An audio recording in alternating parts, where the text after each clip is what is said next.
Ella salvó a su hija y terminó enfrentando al hombre más peligroso de la ciudad. Nadie vio a la niña, excepto ella. Bajo la lluvia, a las 2 de la madrugada, mientras el mundo seguía de largo, una camarera invisible tomó una decisión que cambiaría su vida para siempre, porque ese hombre que acababa de entrar en su cafetería no era un cliente cualquiera, era el tipo de hombre que no olvida una deuda, y la niña que temblaba sola en la oscuridad era su hija. Lo que nadie le dijo es que salvar una vida puede costarte la tuya, o atraparte en un amor tan intenso que puede convertirse en una jaula dorada. Si quieres descubrir qué ocurre cuando el amor protege demasiado, suscríbete ahora y acompáñanos hasta el final, porque esta historia no es solo sobre romance, es sobre elección, libertad y el precio de ser visto por primera vez. La lluvia golpeaba el cristal empañado de la panadería como si alguien quisiera entrar a la fuerza. No era una lluvia bonita, era densa, sucia, con viento, salado del puerto y olor a asfalto mojado. Las farolas temblaban en charcos negros y las luces amarillas del letrero Forn de Nit 24H parpadeaban como un corazón cansado. Lucía Vega pasó el trapo por la misma mesa por tercera vez, no porque estuviera sucia, sino porque necesitaba fingir que estaba ocupada. Si se detenía, si dejaba que el silencio le cayera encima, iba a pensar en el alquiler atrasado, en el mensaje del casero, en la tarjeta de crédito al límite, en la vida que había imaginado cuando todavía creía que estudiar ilustración le abriría una puerta. El trapo no limpiaba, arrastraba manchas. Sus dedos estaban agrietados de harina, detergente barato y agua caliente, y aún así la madrugada seguía exigiéndole lo mismo: sonreír, servir, aguantar. Los clientes de esa hora no venían por pan recién hecho, venían por un sitio donde esconderse de sí mismos. Detrás del mostrador, la cafetera escupía un café oscuro que olía a quemado y resignación. El horno aún guardaba un calor tibio y artificial. Lucía llevaba allí desde las 4 de la tarde porque Sara se había puesto mala otra vez y el encargado, Joan, había encogido los hombros y soltado lo de siempre. Si no lo haces tú, ¿quién? Lucía sabía la respuesta: nadie. Pero nadie pagaba su alquiler, nadie le devolvía el sueño. A las 2:17 a.m., la campanilla de la puerta sonó, y el aire cambió. No fue un cambio evidente, no hubo gritos, no hubo drama. Fue algo más primitivo, como cuando un animal nota que un depredador ha entrado en su territorio. La conversación de un par de camioneros se apagó. El chico que rellenaba azúcar dejó de moverse. Incluso Joan, que solía hablar sin parar, se quedó quieto detrás del mostrador como si el metal del horno lo hubiera congelado. Lucía alzó la mirada. El hombre que acababa de entrar no pertenecía allí. No era solo su abrigo negro, demasiado limpio para esa calle. No era solo la tela que parecía repeler el agua en vez de absorberla. No eran los zapatos, impecables, reflejando los tubos fluorescentes del techo. Era su forma de caminar, lenta, exacta, como si el mundo tuviera que apartarse para dejarlo pasar. 2 hombres lo flanqueaban, grandes, silenciosos, la clase de cuerpos que no se construyen en un gimnasio por vanidad, sino por necesidad. Uno llevaba un auricular y tocó su oreja con un gesto automático, casi militar. El que estaba en el centro no miró a ninguno de ellos. No necesitaba hacerlo. Tenía el rostro afilado, mandíbula firme, barba apenas marcada, ojos oscuros, demasiado atentos, demasiado vivos para alguien que parecía tan controlado. No era viejo, 30 y tantos, pero su presencia pesaba como si hubiera vivido 100 guerras. Lucía sintió una punzada absurda, un pensamiento ridículo en mitad de su cansancio. Es guapo, peligrosamente guapo. El hombre avanzó hacia el mostrador. Cada paso era un golpe suave en el suelo, como un metrónomo que marcaba un ritmo nuevo dentro del local. Lucía intentó bajar la mirada. seguir limpiando, hacerse invisible como siempre. Pero entonces, los ojos de él se clavaron en los suyos. Lucía sintió el mismo efecto que cuando te alumbran con un foco, un calor incómodo en la cara, una tensión en el estómago, un impulso de dar un paso atrás aunque no hubiera motivo. Él se detuvo a menos de 1 metro. «Un café», dijo. Su voz era baja, áspera, y el acento no era catalán. Tampoco era completamente italiano. Era un acento de alguien que había viajado demasiado y había dejado de pertenecer a un solo lugar. Lucía tragó saliva. «Claro», agarró la taza con manos que de pronto se sentían torpes. No podía permitirse temblar por un desconocido. Había servido café a cientos de hombres, borrachos, arrogantes, violentos, tristes, pero ninguno le había hecho sentir esa mezcla incómoda de curiosidad y alerta. Sirvió el café con cuidado. Ni una gota. Cuando apoyó la taza, él no se sentó. Se quedó ahí, como si la silla fuera un detalle innecesario, como si el local entero fuera un lugar de paso para él, un parpadeo en su noche. Lucía forzó una sonrisa. ¿Algo más? Él la miró como si esa pregunta fuera una prueba. «Trabajas demasiado». Lucía se quedó helada. No por el comentario, sino por la precisión, por la manera en que lo dijo, sin juicio, sin burla, como un médico diagnosticando una enfermedad evidente. Ella se encogió de hombros, intentando recuperar el control. Las cuentas no se pagan solas. El hombre sacó una cartera negra, elegante, y dejó sobre el mostrador un billete de 100 euros. Lucía abrió la boca. «No tengo cambio». Él inclinó apenas la cabeza como si la realidad tuviera que adaptarse. «Quédate con todo». «No puedo». «Sí puedes». No fue un grito, no fue una amenaza directa, fue peor, fue una certeza absoluta.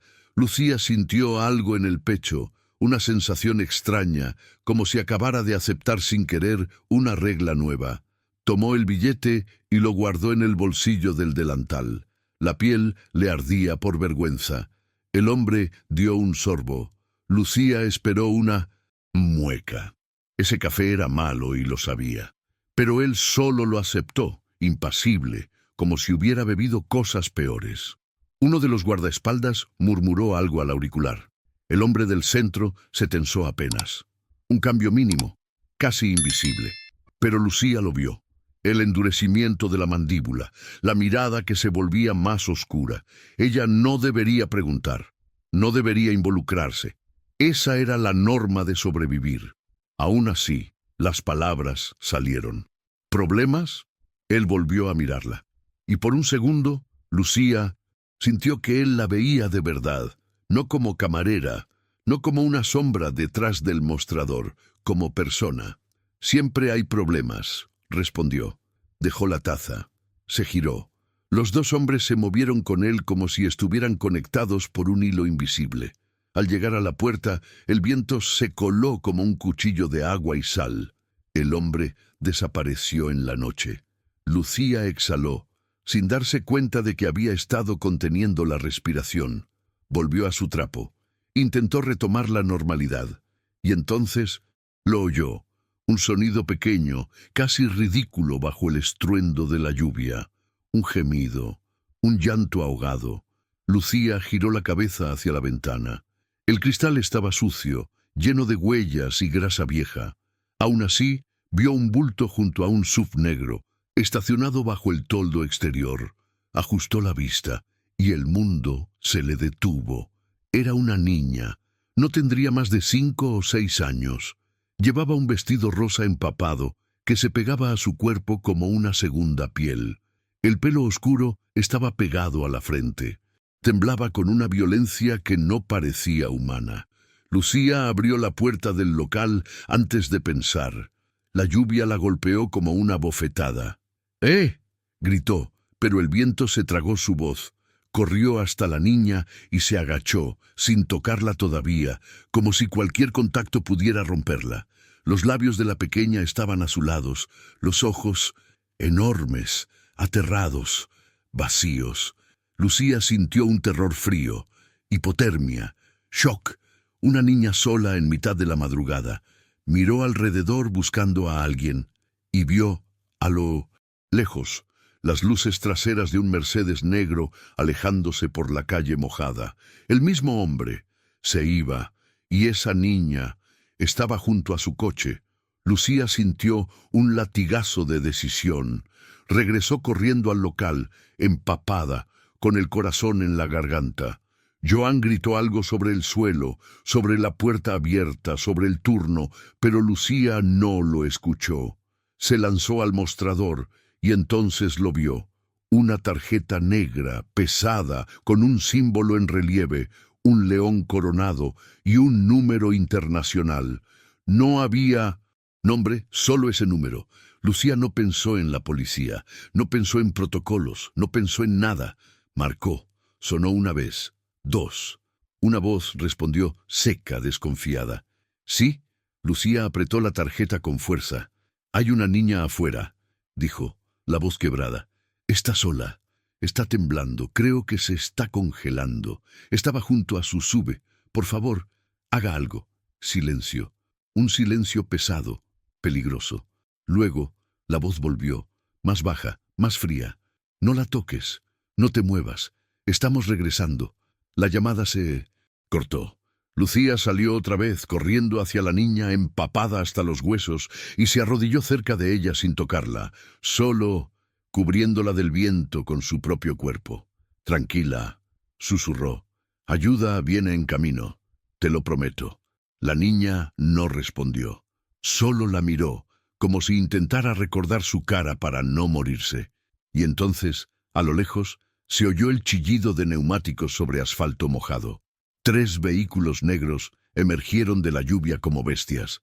Faros que cortaron la oscuridad. Motores que rugieron con autoridad. Lucía sintió que el mundo acababa de cambiar para siempre. Y cuando el Mercedes se detuvo y la puerta se abrió, el hombre de los ojos oscuros bajó corriendo como si la vida se le estuviera escapando. «Clara», dijo, roto, desesperado, y Lucía entendió demasiado tarde lo que había hecho. Había salvado a una niña, sí, pero también había llamado directamente al hombre más peligroso de Barcelona, y él ahora sabía quién era ella. El rescate, la revelación y punto sin retorno. El hombre cayó de rodillas en el asfalto mojado. No fue una metáfora, no fue algo elegante. Fue brutal, instintivo, como si su cuerpo hubiera decidido por él antes de que su mente pudiera procesarlo. El agua salpicó su abrigo caro, empapándolo sin misericordia, pero a Adrián Moretti no le importó. Solo veía a la niña. «Clara», repitió con la voz rota. «Mi pequeña». Lucía retrocedió un poco, instintivamente dejándole espacio.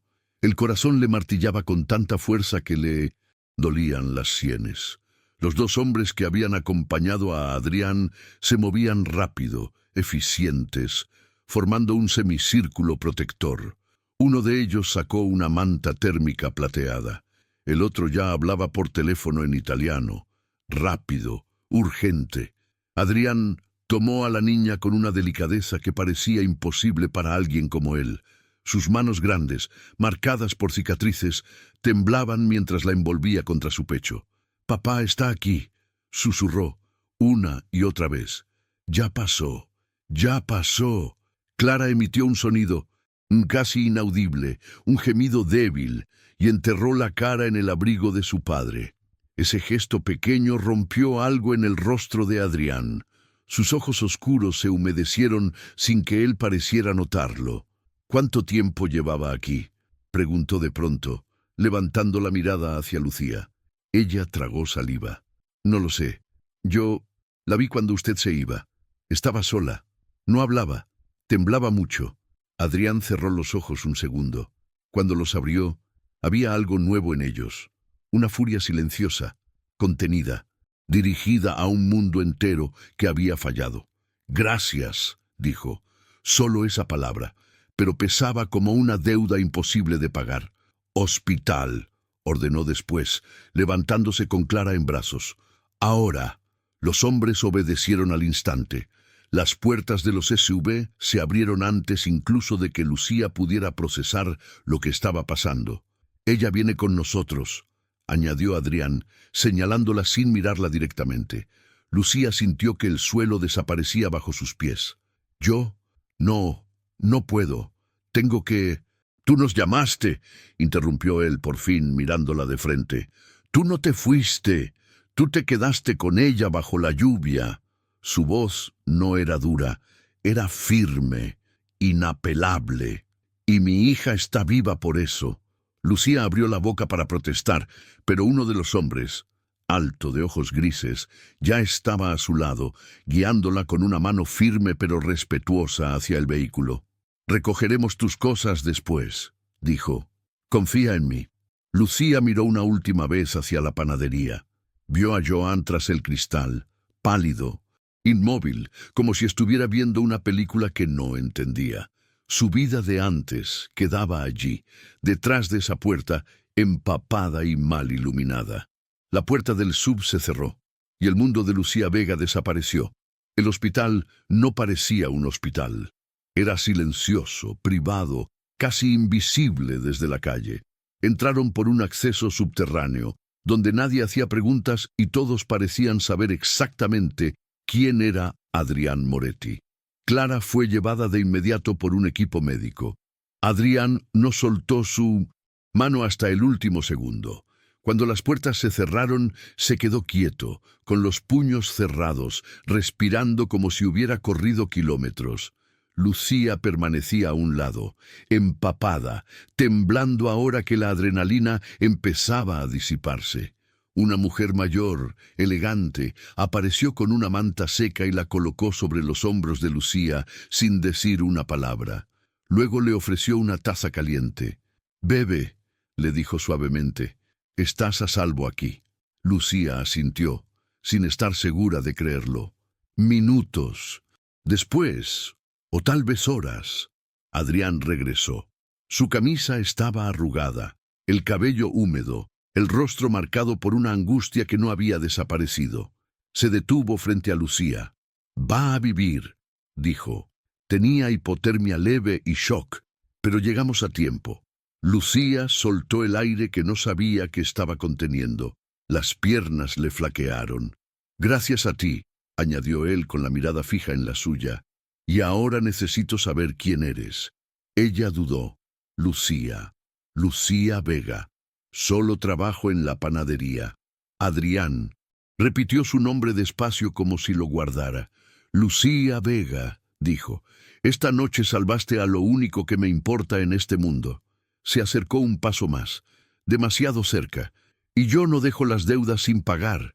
Lucía sintió un escalofrío, no de miedo exactamente, sino de conciencia, de comprensión súbita. Aquella llamada, aquella decisión impulsiva bajo la lluvia, no había sido solo un acto de bondad. Había sido una puerta, y acababa de cruzarla.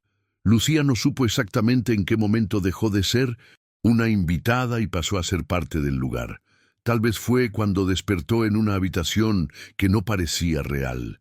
El techo alto, las cortinas de lino claro moviéndose con la brisa marina, el silencio absoluto roto solo por el murmullo lejano de la ciudad. No había sirenas, no había vecinos discutiendo, no había el ruido constante de una vida apretada contra el borde del abismo. Había calma, demasiada. Se incorporó lentamente en la cama enorme, las sábanas suaves como una promesa peligrosa. Llevaba ropa distinta, un pijama sencillo pero claramente caro. Al mirar alrededor, entendió que estaba en un ático. Ventanales de suelo a techo mostraban Barcelona extendiéndose como un mar de luces. Intentó recordar cómo había llegado allí. El hospital, la niña, Adrián, Clara. El nombre le apretó el pecho. Lucía se levantó y caminó descalza hasta la puerta. El suelo estaba tibio, mármol calefaccionado, un detalle pequeño que gritaba poder.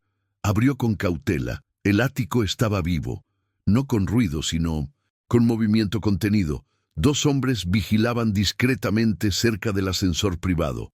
Una mujer joven hablaba en voz baja por teléfono en italiano.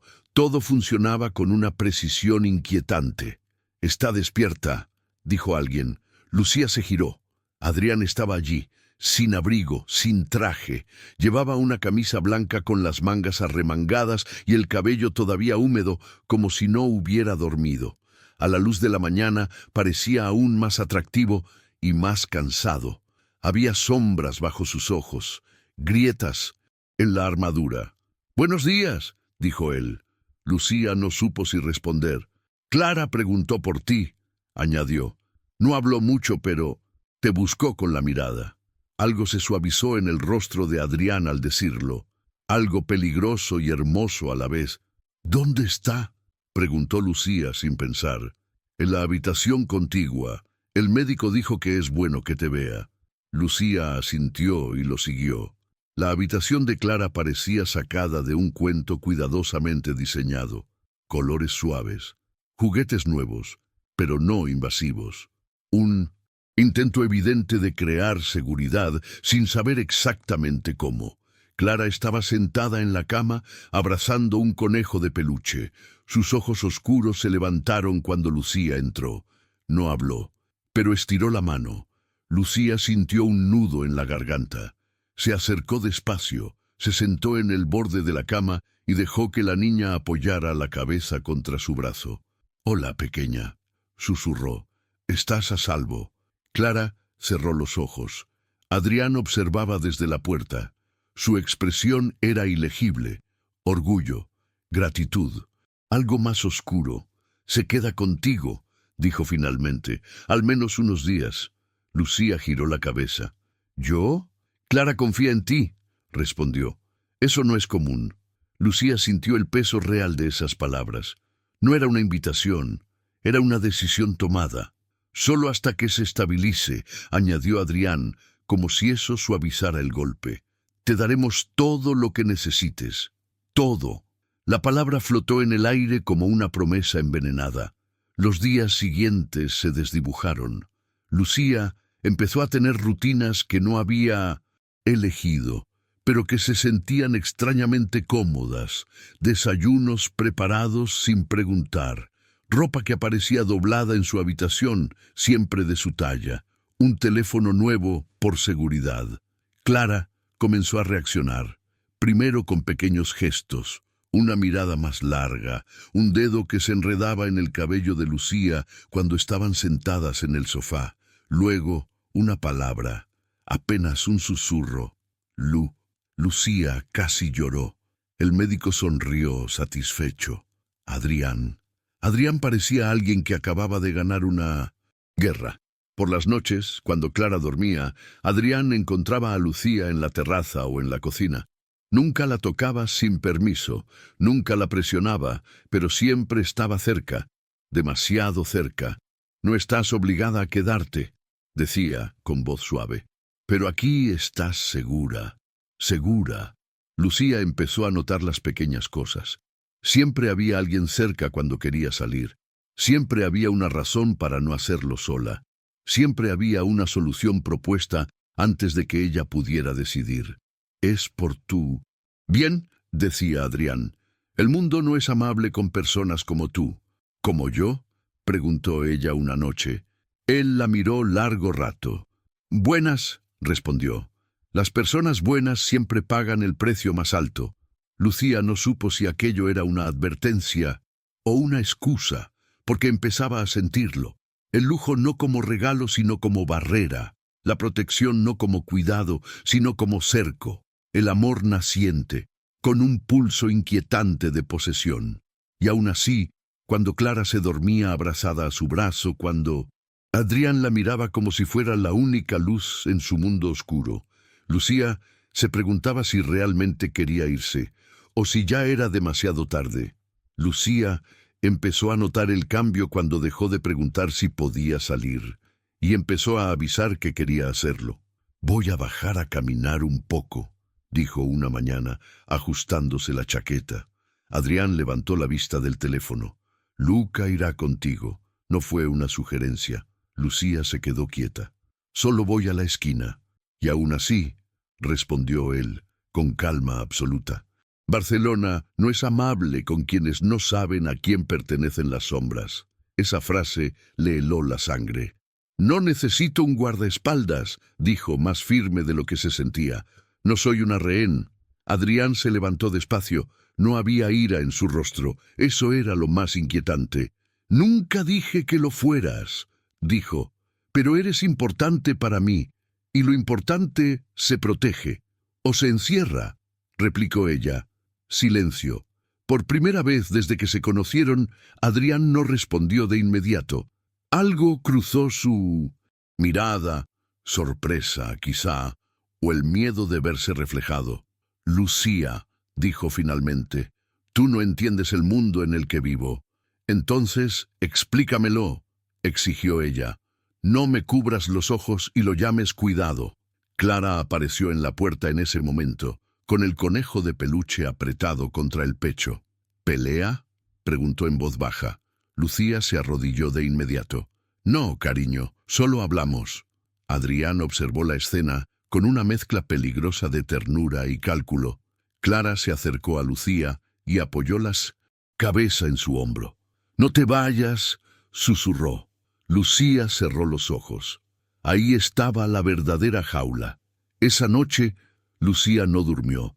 Se sentó en la terraza envuelta en una manta, mirando la ciudad que antes había sido su hogar y ahora parecía otro planeta. Sacó el teléfono nuevo, lo encendió, revisó. Demasiado limpio, demasiado controlado. Aplicaciones que no recordaba haber instalado. Configuraciones bloqueadas. Un sistema de seguridad que no había pedido. Estoy protegida, se dijo, pero la palabra empezó a perder su significado. Pensando en escapar, dijo una voz detrás de ella. Adrián. Lucía no se giró. Pensando en respirar. Él se acercó y apoyó las manos en la barandilla sin tocarla. Si te fueras, dijo, el mundo no te trataría con la misma delicadeza. No quiero delicadeza, respondió ella. Quiero elección. Adrián bajó la cabeza. Cuando era niño, comenzó, vi cómo la gente que amaba desaparecía por confiar demasiado, por creer que podían elegir sin consecuencias. Lucía lo miró, por fin. Y ahora crees que el amor se demuestra quitando opciones. Creo, dijo él mirándola con intensidad, que el amor es no perder a quien te mantiene vivo. El aire se volvió denso. ¿Y si para no perderme, me rompes?, preguntó ella. Adrián no respondió, pero su silencio fue una respuesta. El quiebre llegó 2 días después. Lucía decidió salir. No avisó, no pidió permiso. Esperó a que Clara estuviera en terapia y bajó sola por el ascensor de servicio. Caminó 2 cuadras antes de sentirlo. No. Miedo. Confirmación. Un coche desaceleró. Una sombra se movió. «Señorita Lucía», dijo Luca apareciendo a su lado. «El señor Salvatierra está preocupado». Lucía se giró lentamente. «Dile que yo también». Regresó al ático sin resistencia. Adrián la esperaba. «No vuelvas a hacerlo», dijo con la voz baja. «¿O qué?», preguntó ella. «¿Me encadenas?». Él se acercó, deteniéndose a centímetros. «No me obligues a elegir entre protegerte y perderte». Lucía sintió algo romperse dentro de ella. «Ya elegiste», susurró. «Solo que no me lo dijiste». Esa noche Lucía empacó. No mucho, solo lo suficiente para recordarse quién era. Cuando Adrián entró en la habitación, ella estaba sentada en la cama. «Me voy», dijo. El mundo de Adrián se detuvo. «Clara, la amo», interrumpió. «Pero no puedo enseñarle que el amor se parece a una jaula bonita». Adrián se pasó la mano por el rostro. «Si cruzas esa puerta», dijo, «no podré protegerte». Lucía se levantó.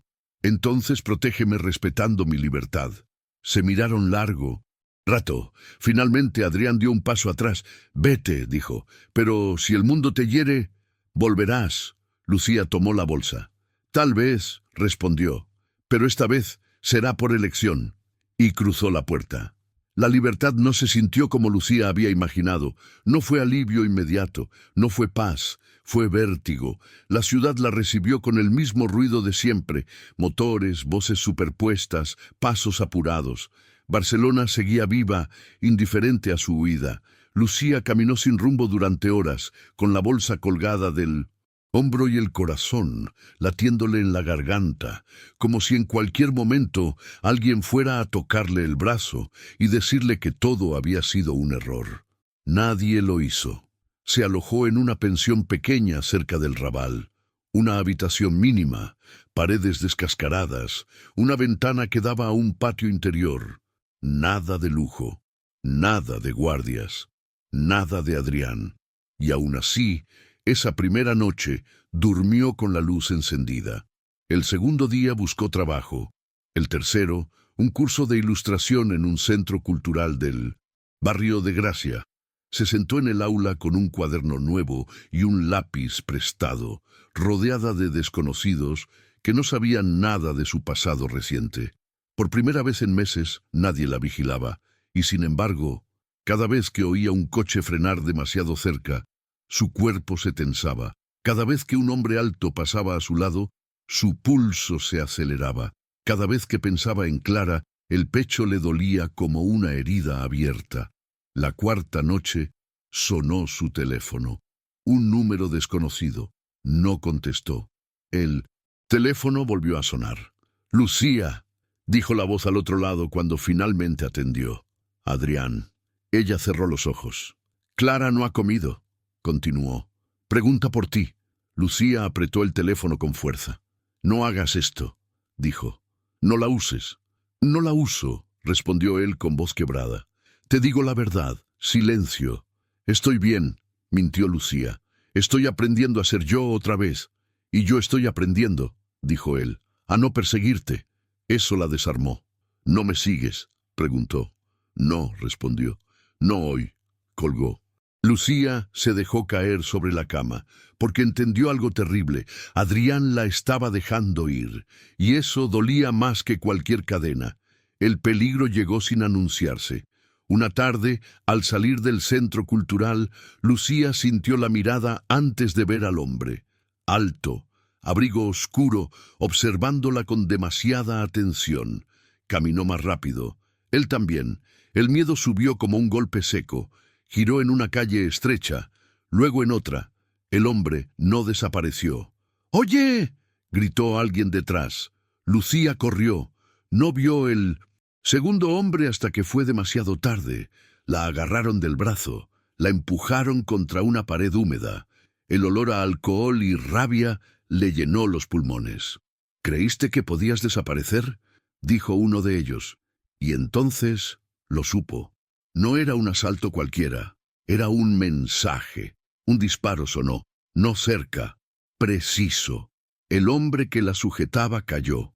El segundo no tuvo tiempo de girarse. Adrián estaba allí, como una sombra salida de la noche. «Aléjate de ella», ordenó con una calma mortal. Lucía temblaba. «Te dije que no te siguieras», susurró cuando todo terminó. Adrián se acercó despacio, levantando las manos, como si se acercara a un animal herido. «No te seguí», dijo. «Te protegí desde lejos». Ella lo miró, con lágrimas cayendo sin permiso. «Este es tu mundo», dijo, «y me alcanza aunque huya». «Sí», respondió él, «y por eso no debí dejarte ir sin cambiar nada». Silencio. «No quiero una jaula», repitió ella, «ni dorada ni violenta». Adrián asintió. «Entonces derribemos las paredes», dijo. «¿Juntos?». Lucía dudó. «Con condiciones». «Todas», respondió él. «Dímelas». Lucía respiró hondo. «Libertad real, elecciones, terapia, para ti, para mí, para Clara». Adrián no sonrió. Asintió. «Y si alguna vez vuelvo a confundirme», añadió ella, «me iré, sin persecución». «Lo aceptaré», dijo él con voz rota. «Aunque me destruya». Lucía lo miró largo rato. Luego dio un paso hacia él, no como prisionera, como igual. «Entonces volvamos», dijo, «pero esta vez no me encierres». Adrián apoyó la frente en la de ella. «Nunca más», susurró. «Lo juro, el regreso no fue un retroceso, Fue una renegociación de la vida. Lucía volvió al ático de Adrián Moretti con una claridad que antes no tenía. No como la camarera rescatada, ni como la mujer protegida, ni como la sombra que ocupaba el espacio entre padre e hija. Volvió como alguien que había cruzado el miedo y había regresado por decisión propia. La primera noche no durmieron juntos. Eso fue importante. Cada uno se quedó en su propio espacio, como si el silencio necesitara reaprender a existir sin cadenas.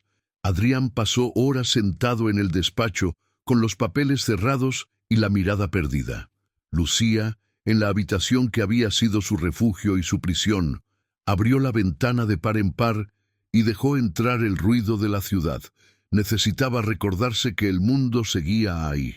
Clara fue quien rompió la distancia. Apareció en el umbral, en pijama, arrastrando el conejo de peluche.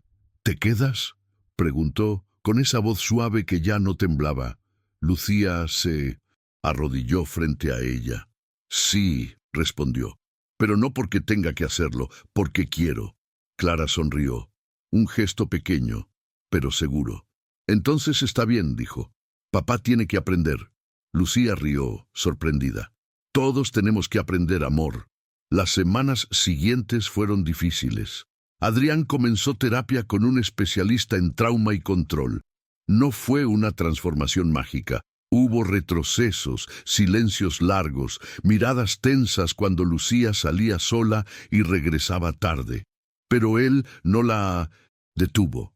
Eso lo cambiaba todo. Lucía empezó el curso de ilustración, 3 tardes a la semana. Caminaba sola hasta el centro cultural, respirando el aire húmedo del puerto, sintiéndose por primera vez dueña de su tiempo. Adrián no llamaba, no vigilaba, esperaba. Y cuando ella volvía, la miraba como si cada regreso fuera un regalo, no una obligación. Clara volvió a la escuela. El primer día, Adrián casi se rompe. «El mundo es grande», dijo Lucía tomándole la mano, «y ella tiene derecho a explorarlo». Clara entró al aula sin llorar. Ese día, Adrián entendió que proteger no siempre significaba estar cerca, sino confiar. El amor entre ellos cambió de forma. Se volvió más lento, más consciente, menos urgente. Una noche, en la terraza, Adrián le ofreció una copa de vino. «Si algún día decides irte», dijo, «no te seguiré». Lucía lo miró. «¿Y si algún día vuelves a cerrarme el mundo?», respondió. «Me iré». Adrián asintió. No hubo promesas grandilocuentes, solo acuerdos reales. Meses después, la galería pequeña del barrio del Born inauguró una exposición colectiva. Entre los cuadros uno destacaba: una mujer bajo la lluvia, una niña de la mano, luces reflejadas en el asfalto. El título: Elección. Adrián se quedó frente a la obra mucho tiempo. «¿Soy yo el monstruo?», preguntó. Lucía se acercó. «Eras», respondió. «Ahora eres un hombre aprendiendo». Esa noche, él le pidió que se casara con él. No de rodillas, no con testigos, no como posesión. «Camina a mi lado», dijo. «No delante de mí, no detrás». Lucía lo miró largo rato. Pensó en la chica invisible que había sido, en la mujer que huyó, en la que regresó por elección. «Sí», respondió, «pero seguimos eligiéndonos cada día». 2 años después, Lucía estaba de pie en la misma terraza donde todo había comenzado. Estaba embarazada. Clara reía dentro del apartamento, contando algo a los guardias como si fueran parte de la familia. Adrián apareció detrás de ella, apoyando las manos con cuidado sobre su vientre. «Pensé que la seguridad era control», dijo. «Tú me enseñaste que es confianza». Lucía apoyó la cabeza en su pecho. «Y tú aprendiste», susurró. «Eso es amor». La ciudad brillaba debajo de ellos, viva, peligrosa, hermosa. Lucía respiró hondo. Por primera vez, no porque pudiera escapar, sino porque había elegido quedarse sin perderse. Si esta historia tocó algo dentro de ti, no fue casualidad. Déjanos un comentario con la palabra libertad. Si crees que el amor verdadero no encierra, sino que elige, comparte este video con alguien que necesite recordar que amar no es controlar. Suscríbete para no perderte la próxima historia, porque a veces la decisión que cambia una vida comienza con una sola elección.